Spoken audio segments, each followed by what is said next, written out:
Alors, bonjour Rancy, bonjour Wilmac.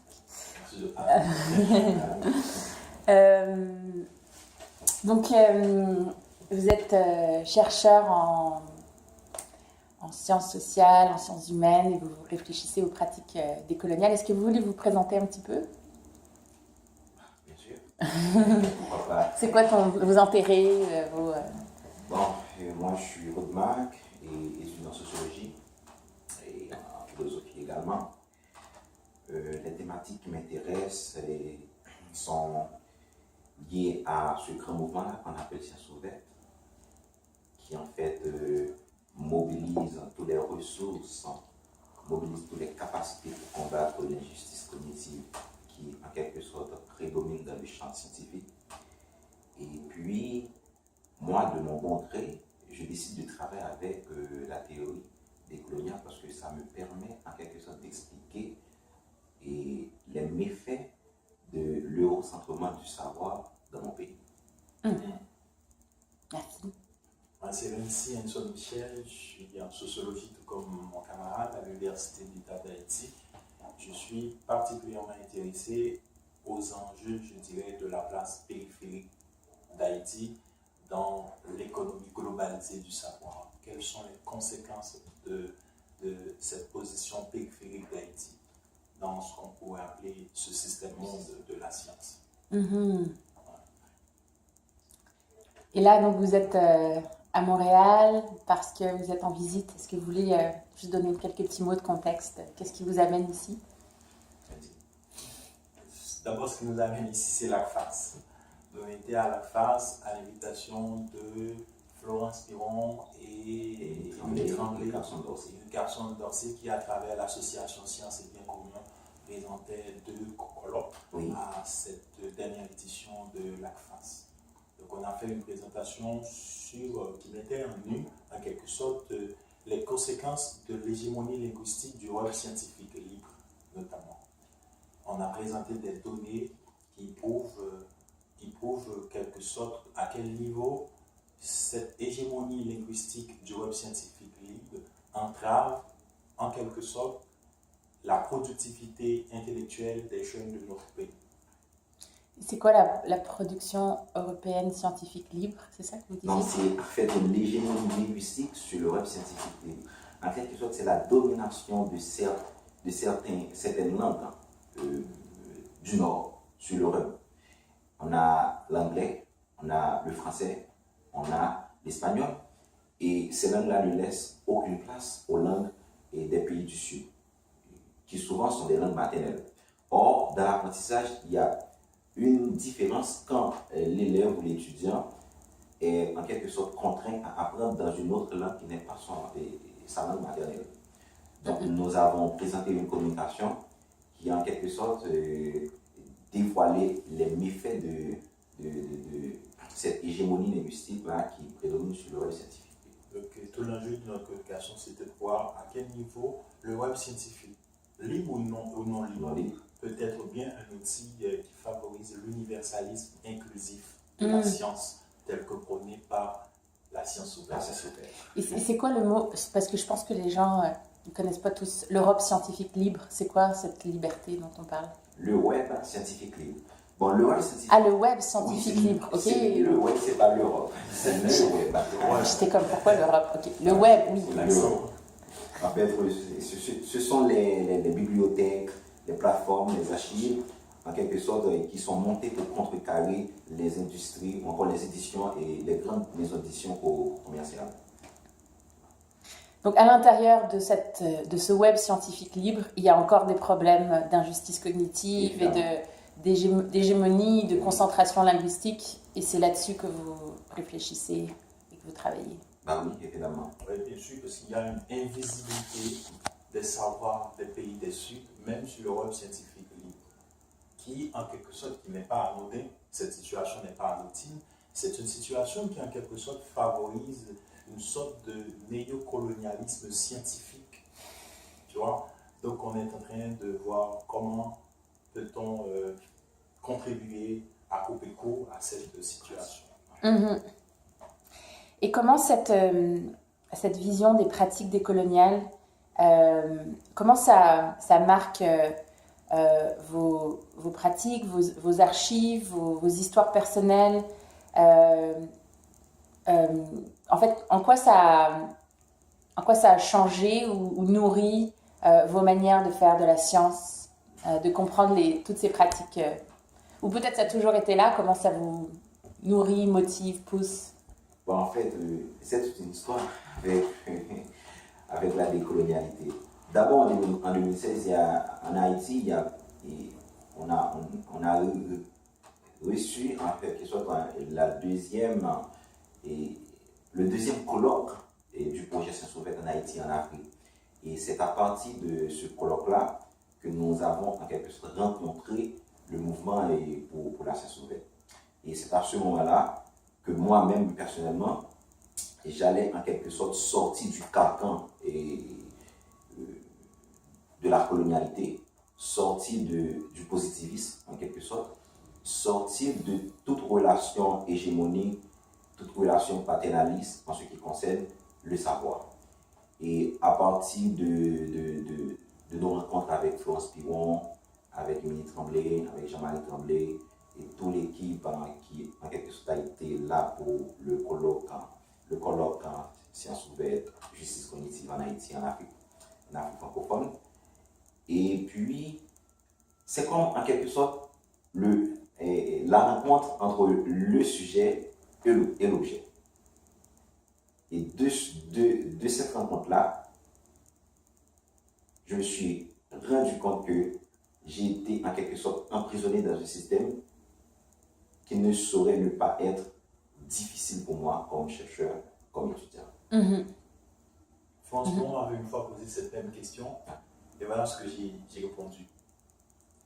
Ma rencontre avec cette question de décolonialité, de sciences ouvertes, m'a permis de redéfinir mon rapport au savoir. Je cesse de maîtriser le potentiel du savoir dit non scientifique parce qu'il est construit en dehors de la charte, du cadre normatif de la science blanche, la science européenne, la science normative. Et je prends conscience que cette science normative n'est pas l'unique modalité de connaître.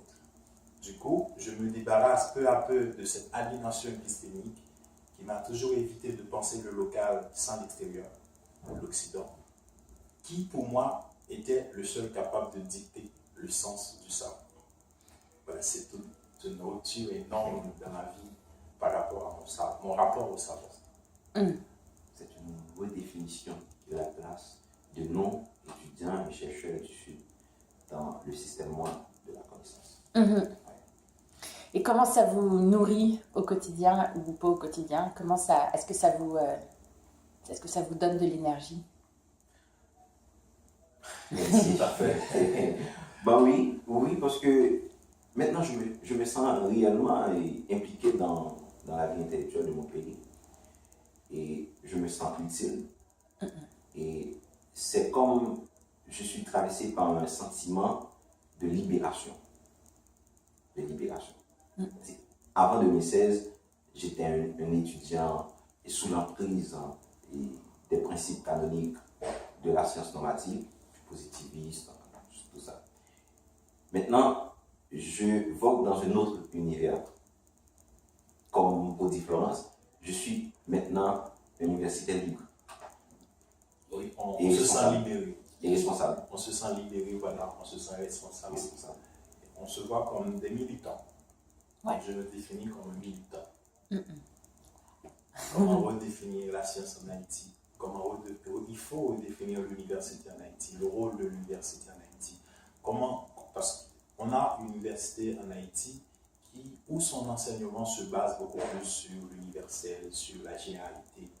Mais ce n'est pas une université qui prend vraiment en compte les vécus quotidiens de l'haïtien, les spécificités de l'Haïti. En quelque sorte, c'est un enseignement qui est théoriquement aliéné et qui fait en conséquence, comme j'aime toujours le dire, la pratique universitaire en Haïti n'est pas réellement une pratique transformatrice de la réalité haïtienne.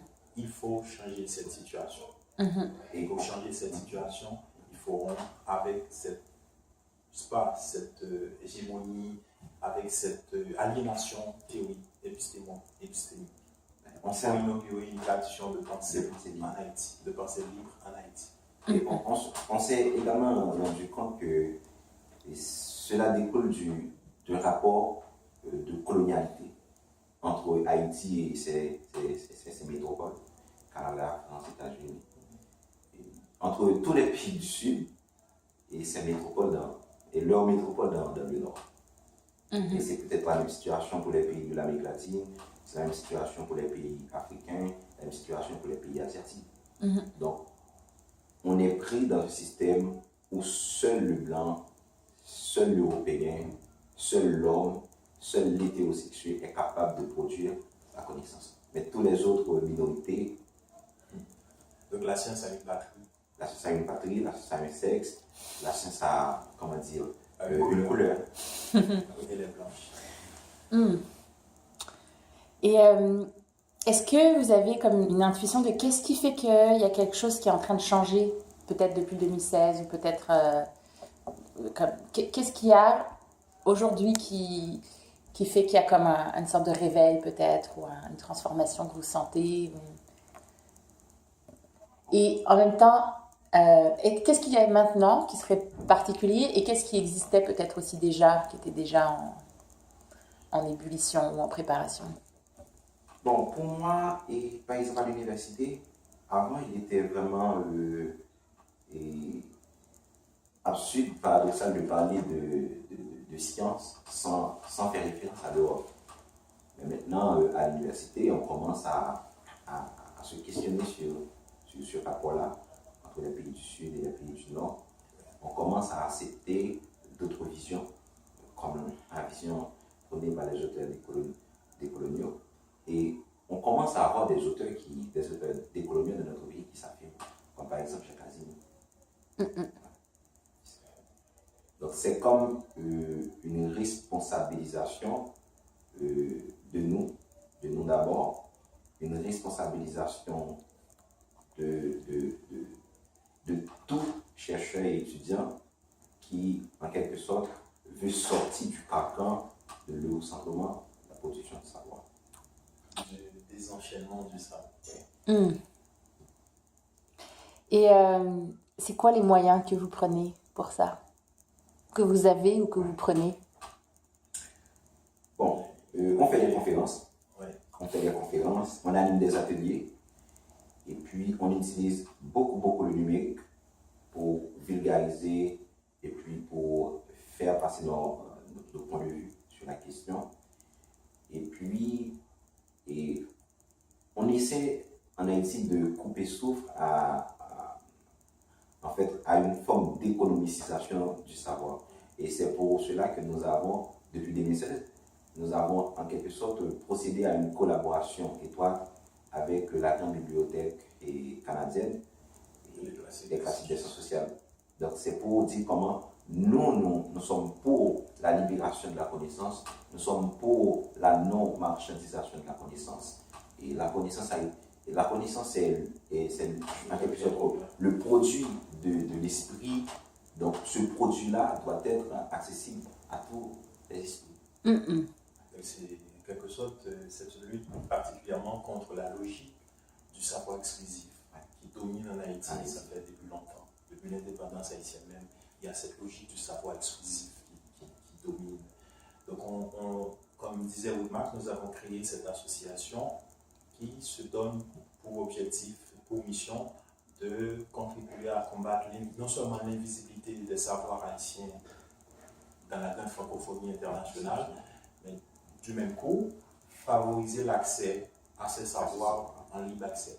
Donc nous avons créé l'association qui cherche à recenser des œuvres classiques haïtiennes pour les publier en libre accès, chercher à rapatrier des mémoires, des thèses qui sont soutenues à l'extérieur de la grande francophonie par des chercheurs haïtiens.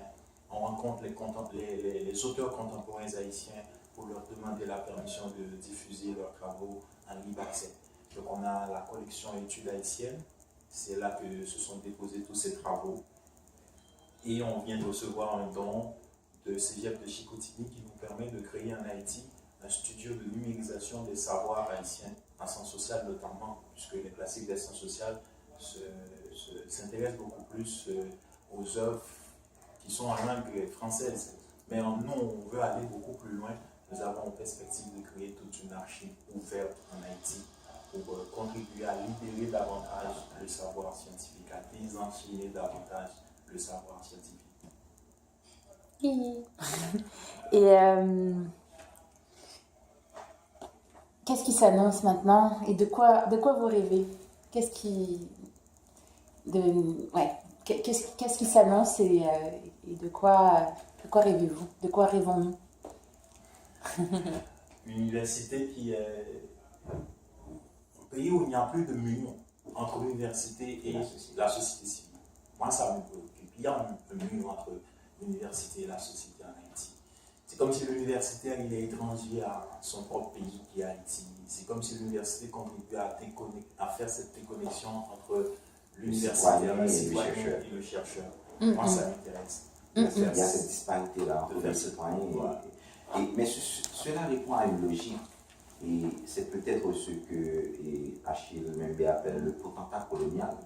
Le potentat colonial, c'est que le chercheur, l'intellectuel, il se croit au-dessus de la société et il se croit dans un niveau où il est en quelque sorte le maître, le super-homme qui a droit de dicter les principes de la société sans prendre en compte les préoccupations des citoyens. Donc entre les citoyens et le chercheur, il y a un fossé.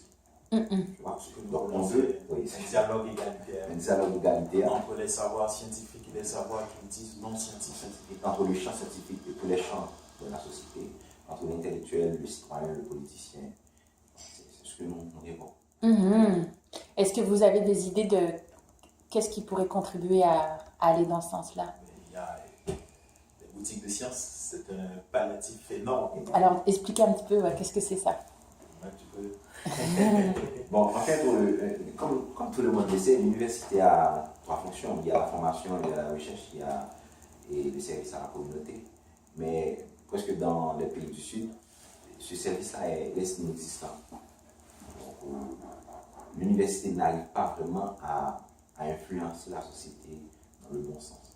Donc, on n'arrive pas à voir l'efficacité de cet instrument-là, qui devrait être un instrument de développement. Et pour rendre effective la troisième mission de l'université, en fait, non dans une logique entrepreneuriale, parce qu'actuellement, on constate que la troisième mission de l'université est en cours de réduction à une mission d'entrepreneuriat. L'université se voit comme une entreprise, mais non, on veut réellement rendre effective la mission de service à la communauté. Et on a un instrument puissant qui est la boutique de sciences. La boutique de sciences, c'est un dispositif que l'université dispose pour créer un dialogue entre le chercheur et les citoyens, la société civile et le champ scientifique, la politique et le champ scientifique. Donc c'est comme dire que l'université, à travers cet instrument, à travers ce dispositif-là, va procéder à la mise en examen des problèmes de la société, mais en collaboration avec les citoyens, avec les politiciens, et va essayer de trouver une solution ensemble. C'est-à-dire c'est une action collective. C'est une action collective qui rassemble les citoyens, les politiciens et l'intellectuel. Sans un niveau d'inégalité. C'est comme un dispositif qui permet de faire sortir la science entre les quatre murs de l'université. En gros, je pense que c'est ça. Ouais. C'est écraser le trou du fond de Oui, on peut se fausser entre l'université et la société. Je me rappelle que votre collègue Pierre Anderson, il parlait beaucoup, Anderson Pierre, il parlait aussi beaucoup de ça. Ça lui tenait beaucoup à cœur de faire une approche citoyenne. Est-ce que vous savez de quoi il parlait? Est-ce qu'il avait d'autres idées? Ou c'était ça, les boutiques des sciences? C'était aussi ça. C'est aussi ça, hein? Et est-ce que c'est quelque chose qui est déjà en place ou auquel vous pensez C'est déjà mis en place avec Florence. Avec Florence Piron. Ouais. Il n'y a pas longtemps, je viens d'être nommé coordonnateur de la boutique de sciences d'Haïti qui se trouve à l'Unitec. Ok. Il y a quelques 2 jours. Oui, quelques deux jours. Vraiment. Et vous organisez aussi des rencontres, des colloques, des conférences, des universités d'été, je crois. Enfin, il y a des choses qui s'en viennent en Haïti bientôt. Vous êtes impliqués? De quoi il s'agit? Nous nous rendons compte qu'il y a un problème énorme en Haïti. Parce que c'est l'une des injustices cognitives en Haïti, je pense. C'est ce que nous appelons une faible littératie numérique. Donc, la littératie numérique, ça désigne cette capacité de faire un usage, je dirais, optimal du web, de l'ordinateur, des outils numériques. Des logiciels. Par exemple, chez nous, il y a cette tendance à réduire le numérique aux réseaux sociaux, à Facebook, à WhatsApp. Il y a tendance à réduire l'ordinateur, par exemple, à juste une machine à taper. Tu vois, l'idée, c'est de voir comment renforcer les compétences numériques en Haïti chez non seulement les étudiants, mais aussi les professionnels. C'est pourquoi nous avons initié ce que nous appelons l'école d'été du numérique. La première édition a eu lieu l'année dernière. Donc, on a fait sur des logiciels collaboratifs, des plateformes collaboratives aussi comme WordPress, tu vois, les produits Google, les produits Frama. Mais cette année, on veut que ça se tienne avec beaucoup plus d'ampleur. C'est pourquoi cette année, on a invité des contributeurs Wikipédia, Marine Artel de l'Université de Montréal, Simon Villeneuve de Cégep de Chicoutimi, et Léakim Chatneuf de Bibliothèque nationale d'Haïti. De Québec. Donc cette année, cette formation va avoir lieu autour de l'archivage numérique, la gestion électronique des données et les wikis. Donc on veut contribuer à permettre à Haïti de connaître le virage numérique. Comment permettre à Haïti de bénéficier pleinement de cette révolution numérique que le monde est en train de connaître. C'est quand ça? C'est pour le mois de juillet. C'est prévu du 9 au 13 juillet. En Haïti. Mais il faut ajouter une précision. Parce que Nancy parlait de littératie numérique, de littératie numérique chez nos jeunes. Il faut mentionner que cela découle de cette distance-là entre les pays du Nord et les pays du Sud. C'est ce que les chercheurs nomment la fracture numérique. Donc c'est pour dire encore comment nous voulons combattre le potentat colonial entre le Nord, le Sud, entre les riches, les pauvres. Nous voulons arriver à une société libérée de ce carcan-là. Nous voulons arriver à former des étudiants, à former des chercheurs capables de penser une société, mais dans une logique de liberté, dans une logique déliée avec tout rapport colonial. Une logique de dialogue égalitaire. Wow. C'est ça la justice cognitive de Steve Vigilanathan. Dialogue égalitaire entre les chercheurs, entre les savoirs, entre les épistémologies. Magnifique. Et après cette école d'été numérique, est-ce qu'il y a d'autres choses qui s'en viennent? C'est quoi vos rêves personnels à vous? On va terminer là-dessus. Bon, et les rêves, il faut avoir toujours une utopie pour vivre. Il faut avoir toujours une utopie. C'est peut-être ce qui manque à notre pays. Pour moi, je veux devenir un spécialiste de l'université. Je vais faire une thèse sur l'université. Je travaille là-dessus. Et puis, je veux m'impliquer davantage dans des actions envie de libérer ma société, envie de libérer le monde, parce que contribuer à développer ta communauté, contribuer à développer ta société, c'est en quelque sorte contribuer à développer le monde. C'est ça. Et puis, je veux arriver en quelque sorte à contribuer à la mise en place d'un champ scientifique en Haïti capable de dépasser les distances qui existent entre le Nord et le Sud dans le système monde de la production du savoir. C'est mon rêve. Je crois que c'est déjà Antoine Saint-Exupéry qui disait déjà être homme, c'est être responsable. C'est sentir en posant sa pierre, on contribue à bâtir le monde. Si moi, au moins, je ne peux pas contribuer à bâtir le monde, je veux contribuer à rebâtir l'université en Haïti, à contribuer à inaugurer une tradition de pensée haïtienne, une épistémologie haïtienne. Voilà, moi, je pense que le savoir, ça doit avoir une finalité pratique. Ce n'est pas le savoir pour le savoir. Avec mon savoir, moi, je veux qu'il ait cette finalité pratique. Pratique en ce sens que ça doit parvenir à transformer la réalité haïtienne, ce qui doit passer aussi par une transformation de l'université en Haïti. Merci. Et salut. Ouais.